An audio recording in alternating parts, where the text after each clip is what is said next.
Visualize what is it that what is it you are trying to generate more of in your life? Visualize that taking place so that it is internalized.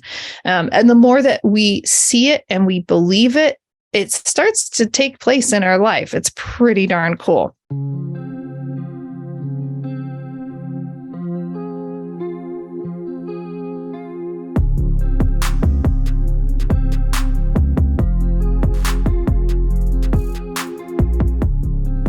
Welcome to the Conscious Investor.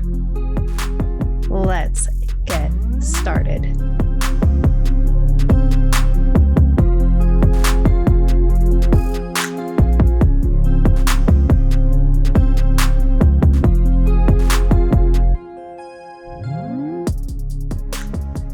Welcome back, Conscious Investor.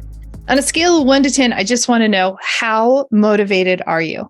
1 would be, I am not motivated at all. I have no ambition, really don't want to put effort into anything. A 5 is like, sometimes it kind of comes and goes, but really when I start to actually get into something, it just drains me. And so I stop, and it's kind of a roller coaster ride. And maybe a 10, Julie, I'm the Energizer Bunny. I am always motivated. I am always ready. Today, I'm going to share with you the top 2 things that your motivation is directly linked to. And I'm also going to give you 3 ways that you can create sustained motivation in your life. Powerful episode coming your way. Before we dive into that, I have a couple of things I'd love to share with you. First of all, it's more like an invitation. I want to invite you to the book club. The book club has been meeting since the pandemic. So we're going into like year number 3, and it is just absolutely the best 1 hour of your life. We're going to be beginning the 12-week year as our next book on February 22nd. So you have time to pick the book up. On audiobook is fine, audio or paper, either way, however you want to ingest, it's totally fine. But I want to invite you to that book club. There's a link in the show notes for you to register for our next book club. Again, it begins on February 22nd. We meet Wednesday mornings from 9 a.m. to 10 a.m. It's like, I'm like, wait, what? Yeah, 1 hour, 9 a.m. to 10 a.m. Pacific time. It's been that way for years now, and lunchtime for you on the East Coast, and still morning time for us West Coasters. But anyhow, I want to make sure that if you're looking for an area to grow and to actually get some practical things to implement into your life to help you catapult, this is actually directly linked to motivation, right? So anyhow, that is a great way to do that. Again, link is in the show notes. And then I just want to invite you, Conscious Investor, you're important to me. I create this podcast to serve and support you in all of your endeavors towards personal freedom and financial freedom. So I would love to invite you to jump on a call with me. Maybe you're interested in performance coaching, or maybe you're interested in learning more about investing, or maybe you're trying to figure out, what am I drawn to? I just want to say hi to Julie and see, get to know her a little bit. I love getting to know you. So down in the show notes, there are links for those type of calls as well. There's a link for like a 20-minute coaching discovery call. There's a link for a investor discovery call. And then there's a link for just, hey, you want to pop on and talk for 20 minutes and get to know each other. That's great. You're important to me. And I love making those connections, with you, Conscious Investor. So important for me. Okay. Hey, let's dive into motivation, because this is so important, and it's a game changer for our life. So let's just think about, what is motivation? It is a reason for action. Like the root word in motivation, motive, means a reason for action. And usually if we are not motivated, we simply don't feel that there is a reason that we need to take action. So maybe some of you who are like, on that scale of 1 to 10, you were feeling like you were maybe a 1 to a 5. Maybe that's a little bit affirming or encouraging to you, because it's really, maybe it's not you. Because a lot of times we'll put that on ourselves and we'll put layers of shame and all these other feelings that we don't need to feel. We just need to say like, I don't have a reason for action. And now let's dive into like, how do we get that reason for action? Well, that reason for action comes as we gain clarity over the life we want to lead. And so taking time to visualize, what is that ideal self? What does my ideal life look like? Well, what do I see for my relationships? What do I see for where I live? What do I see for how I generate income into my life? Really picturing this out, picturing every element. What contributions do I make? How do I carry myself? How do people respond to me? Taking time to really like visualize that. And now I say your ideal self, because oftentimes if I say future self, we just kind of naturally go to a geriatric version of ourselves. Like I've noticed this more often than not. If you say, oh, your future self, people picture themselves in their ideal location as an older person, right? I mean, for me, for some reason, I think like, oh, I could picture myself old lady with a blanket, sitting on a rocking chair and a blanket draped across my lap, reading a book on a porch, looking out to the mountains, right? So, looking at our ideal self is not looking at our older version of ourselves. Our ideal self is uncorrelated to our age. And that right there is a really clear distinction that we all need to be aware of. Okay, so how do we do this? Well, we have to have clarity, right? We just talked about that. We also need commitment. Okay, and when we have clarity, that combination, it's like a equation. Clarity plus commitment equals motivation. When we get clear on what it is that we want to generate in our lives, and we are committed to seeing that through, our level of motivation will immediately start to rise. And one of the things that we want to do is we want to grow our level of self-awareness. And we also want to curate all of our mental habits that we have. So oftentimes we will waste a lot of time over worry, over nonsense things that we have no control over. And we put so much of our mental bandwidth and our brain energy into these other things. And now we have depleted our brain capacity, our thinking capacity. And now we don't have time to think and to really grow all those things that we want in our life. So when you think if it maybe in a more physical way, if you were to go and you were to run the track at, the local field, and you just run, and you're just absolutely exhausted and you don't even want to run the track, but we're doing this for, it's just a mental example.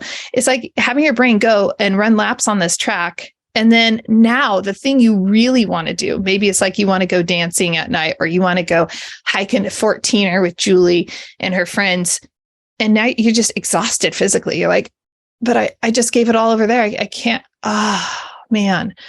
But that's what most people are doing to their mental capacity right now. They're worrying maybe over how secure is my job. They're worrying over their relationships. They're worrying over the balloon that China has floating over Montana. They're worrying about what's going on in Ukraine. They're worrying about the next presidential election. They're worrying about is the currency going to change, right? Just like spending time stressing and worrying about all these elements, things that our relationships, we do have responsibility. We do have influence in our relationships, but all these other elements that so many people spend their mental bandwidth on, they have zero control over. Okay. And so we have to use our mental capacity in a very clear and specific way. And so when we do have that clarity as to what the ideal self is, now we can start leaning into that in our mental capacity. Now, I want to clear the air on something. All right. Motivation. Some of you are like, some of you that maybe are generally less motivated. may have been using this excuse of like, oh, well, it's just part of your gene pool. It's just part of your DNA and how you were created. And you can make a lot of excuses, right? And just kind of say, oh, it's just luck. You're just lucky. That just comes easy for you. But I want you to know that motivation is not luck. Okay. And it's not a feeling. Now, let's just talk about this feeling thing, because I think it's, I'm recording this in February, January at the gym, and, Steve and I have been working out for years. And so it's like, we see every year in January, you get the influx of people. And those are the people that are, they're feeling like, yeah, this is a year I'm going to get in shape. And it's based, their motivation is based off of a feeling. Okay. Motivation, it is not luck. It's not just something like, surprise, you won the lottery. And it's not a feeling of like, those two things are going to lead to fizzled out motivation very quickly, because those aren't true motivation. Okay. And that motivation comes from, again, clarity and commitment and a conscious mental choice. Okay. So we're using our mind in a very intentional and purposeful way. We're committed to that. So for me personally, like, I'm committed to not worrying. And I'm neighbors with Montana. That's not that far from me, really, in all reality, right? I'm choosing to not worry about so many of these elements that are taking place globally, because I don't have control over them, but I am committed towards creating my ideal life and contributing to the world in a powerful way. It makes a huge difference. Okay. Now, here are 3 things that we can do to immediately shift our level of motivation. First of all, this motivation stuff, it is not based on hopium. Okay. Hoping that something is going to happen. We have to have a true belief and an expectation that something is going to happen. So going back to the gym, oftentimes, and I've said this before in the podcast, and I apologize, it's kind of like the easy one to call out, but oftentimes we see people and they want to get in shape, or they want to lose the weight, or they might be, kind of like I was feeling, how did I say it? I said I was feeling squishy when I started 75 hard, right? Like, I'm just feeling a little squishy. And I had other reasons why I was doing 75 hard. You could go back and listen to those episodes from last fall. But if we don't believe in something, let me rephrase this another way. Whatever we believe will become reality. And that's why we see people that, maybe go through even extreme measures. Maybe they even have some type of surgery that allows them to lose weight, but then it comes back.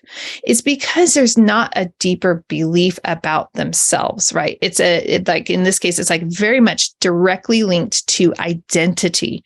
And so it's really important when we're talking about motivation that we need to have our identity in check. We also need to have so that we can truly believe in something.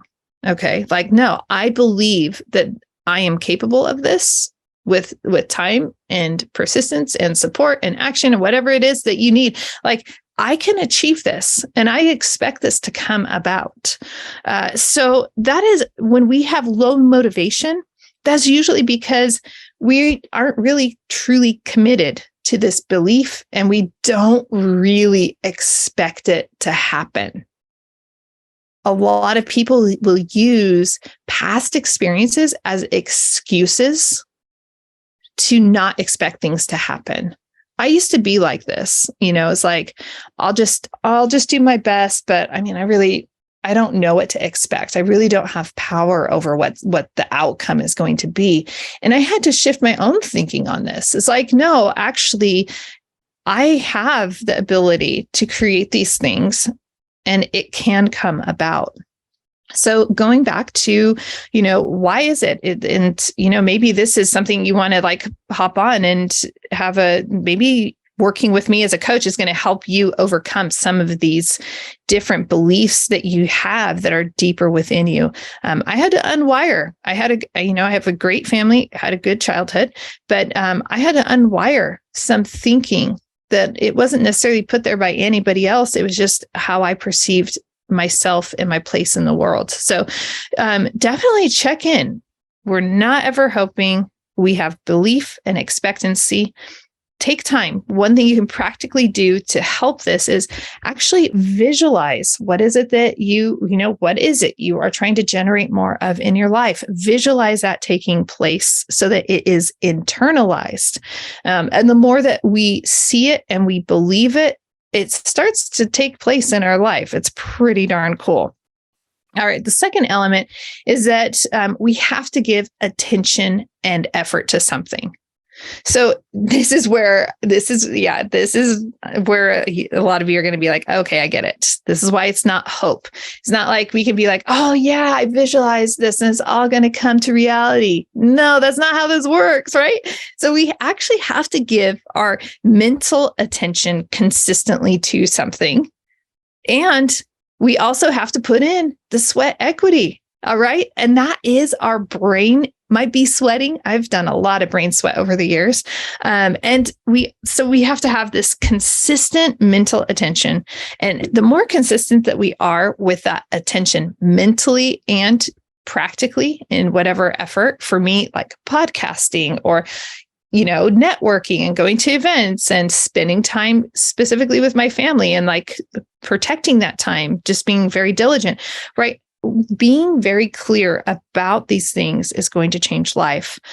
As we are giving this attention, those of you who feel distracted on a regular basis, the more you give it attention, the things that you are trying to generate more of in your life, you are going to find that attention, that focused attention, is going to drive your distractions away. Some people wonder about my level of focus because I am fairly focused. And some people will even say, and maybe they have said to you, that you are obsessive. And guess what? I am obsessed.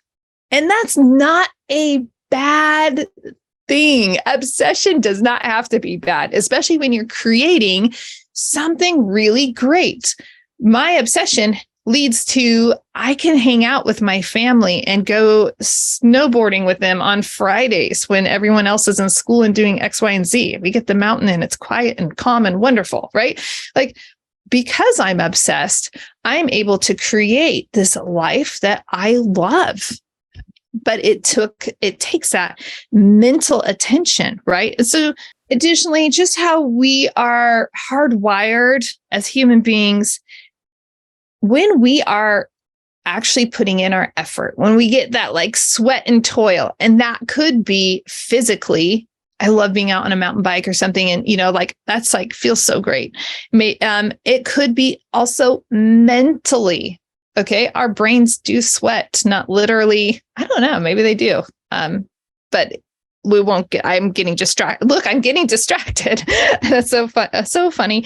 But all that to say is that those things, when we actually sweat and toil, it makes us feel alive. It's energizing. So don't run away from that. Be willing to do the work, right? And so this is where going back to sometimes people, they might believe something's going to happen, but they don't have an expectation it's going to happen. And maybe that's correct for them because they're not willing to give it the attention and the effort necessary to bring it about. Success is for everyone, and success being defined by pursuing a worthy goal. And so success is there for anyone that is willing. So you just have to decide. You can have whatever you want. Are you willing to believe and expect it to come about? The final tip here to raise your level of motivation is to check your attitude and your environment.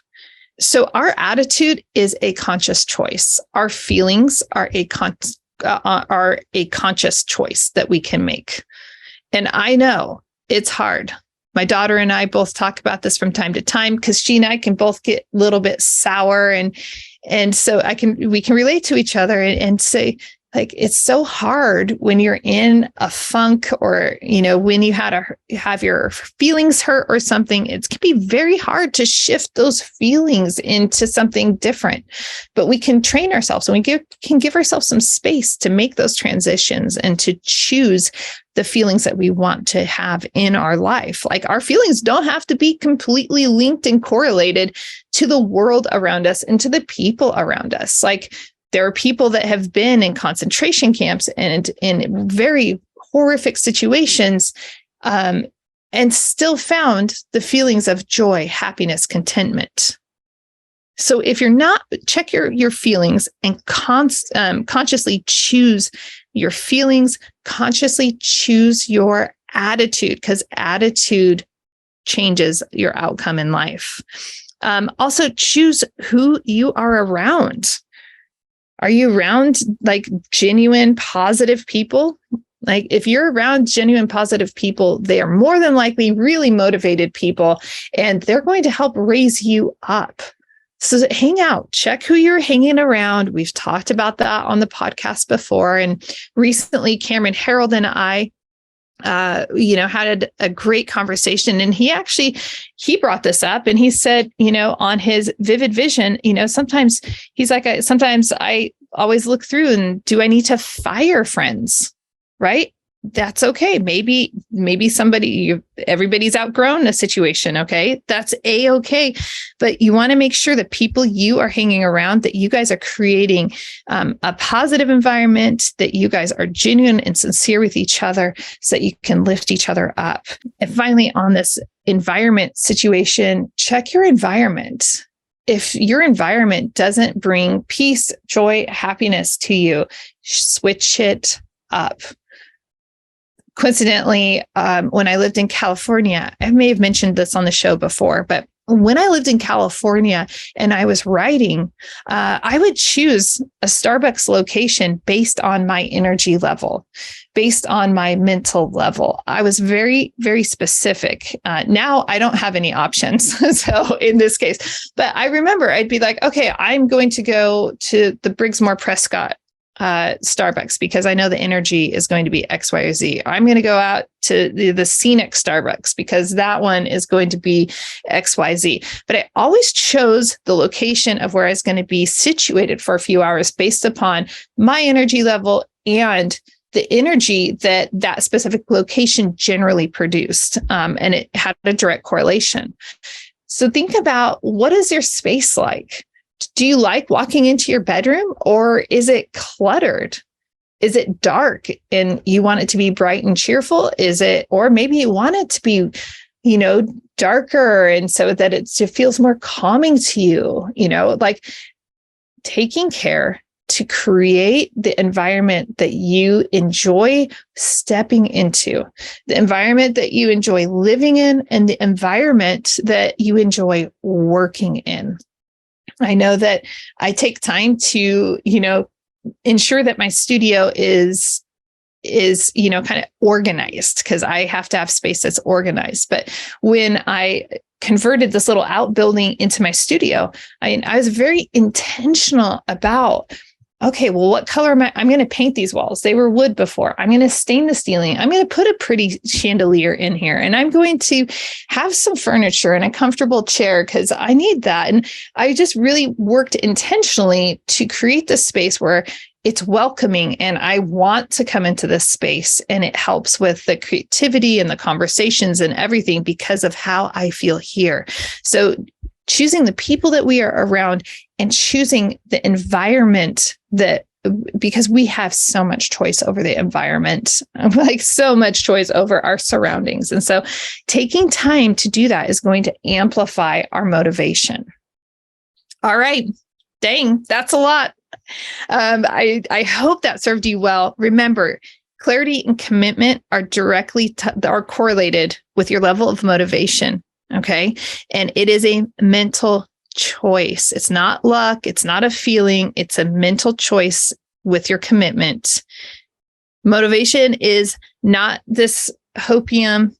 We can believe, if we believe it and we expect it, we will realize it. Like it will come about. Our attention and our effort are directly tied to our motivation, as is our attitude and our environment. Chew on that. Let me know, if you need any support in these areas, if you want to level up, let me know. Reach out to me. The links are in the show notes. Conscious Investor, you are amazing. And everything that you want, it's within you for a reason and for a purpose. It's not just because you want it. There's a reason. There's a reason you want to create art. There's a reason you want to exercise. There's a reason you want to establish a business, or a reason you want to dive into relationships. Like, these are good things. Okay. And you want to be motivated and ambitious and spending your time and energy in powerful ways. If this served you, if you know, please share it. You probably know somebody that would benefit from hearing this, if only to affirm them where they are already. So please take a moment, share this with somebody. And until next time, Conscious Investor, live big, love bigger, and do great things. Are you enjoying this episode? Do the world a favor and help trip the algorithm by leaving a review so that this content reaches many others.